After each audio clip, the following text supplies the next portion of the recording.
The government shutdown is adding uncertainty to an already fragile economy at the worst possible time as it weathers volatility from President Trump's tariff war and shaky job market. Another expected casualty of the shutdown, this week's jobs report, which is not expected to be released on Friday.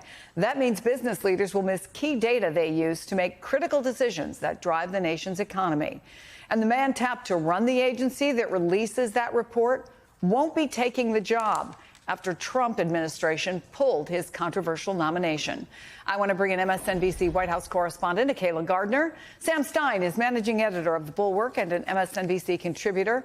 Jason Furman served as the chair of the Council of Economic Advisors under President Obama. Jason, given all the economic uncertainty already, what does it mean or could it mean to add yet another variable? Yeah, well, let me just say we got one piece of good news today, which is the Supreme Court said that Lisa Cook can stay in place as a governor at the Federal Reserve at least until it hears arguments in January. And I hope that gets extended. That's really, really important because the Fed is the functional institution we have in Washington. What's going on with the budget is totally dysfunctional and is not helping anything.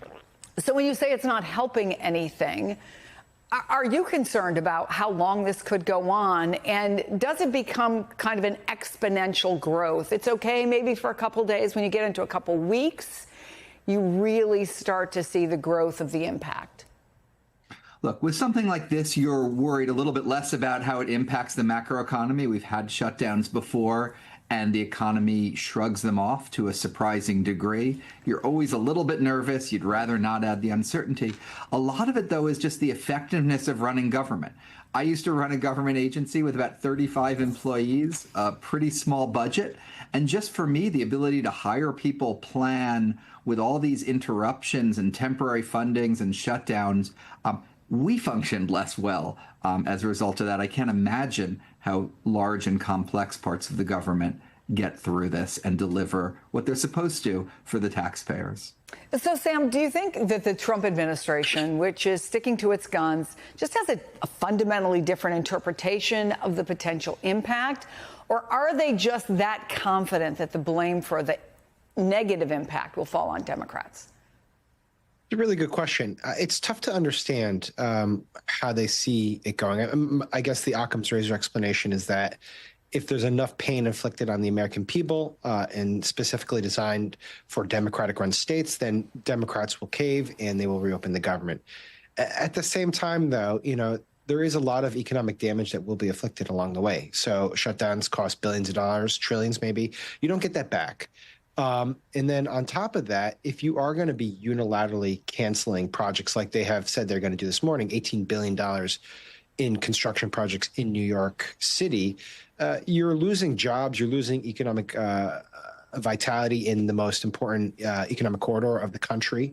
That has ripple effects, too. And then on top of that, if you're going to fire tens of thousands of federal employees, that hurts a job market that's already in pretty bad straits. I mean, we got some numbers today from ADP. It's not always the most reliable indicator, but they said that there's 30,000 jobs lost in September. You're going to add on top of that federal employees who are never going to get their jobs back.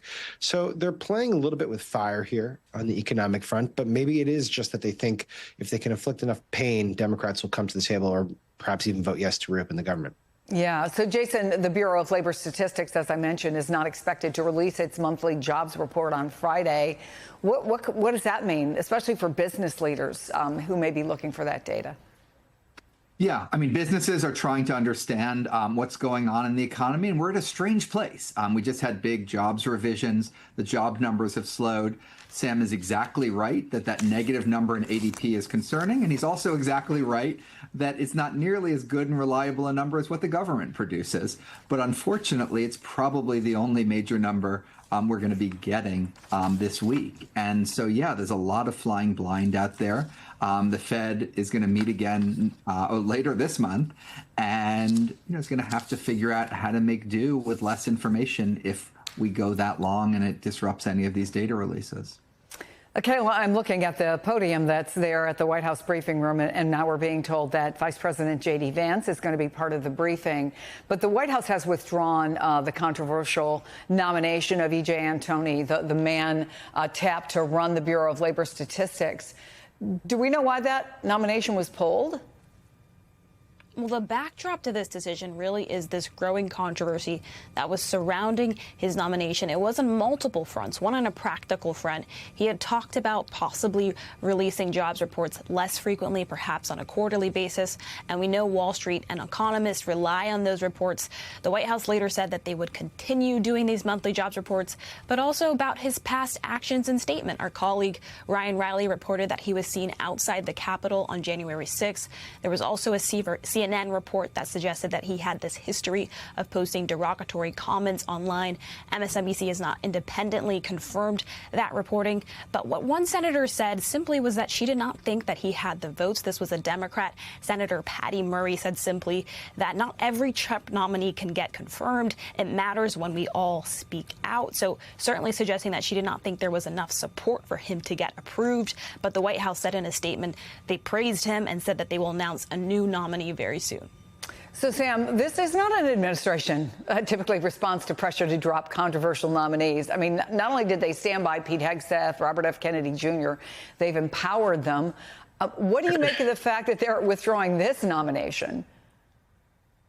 You're right. It's curious because they haven't often done this. There are a few occasions, obviously. Matt Gaetz was the most prominent early on, but by and large, they've stuck with their people and they've basically dared the Senate to vote against them.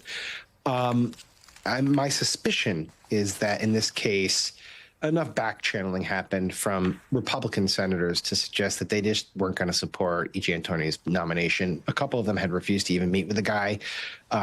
There was some news reports that came out as reference involving weird Twitter habits and his proximity to the January 6th protests. I mean, no one really wants to deal with that. And, frankly, there are bigger fights for the administration to pick than this one. So they're going to probably go back to, find someone, assuming they reopen BLS at all. Kayla Gardner, Sam Stein, Jason Furman, thank you.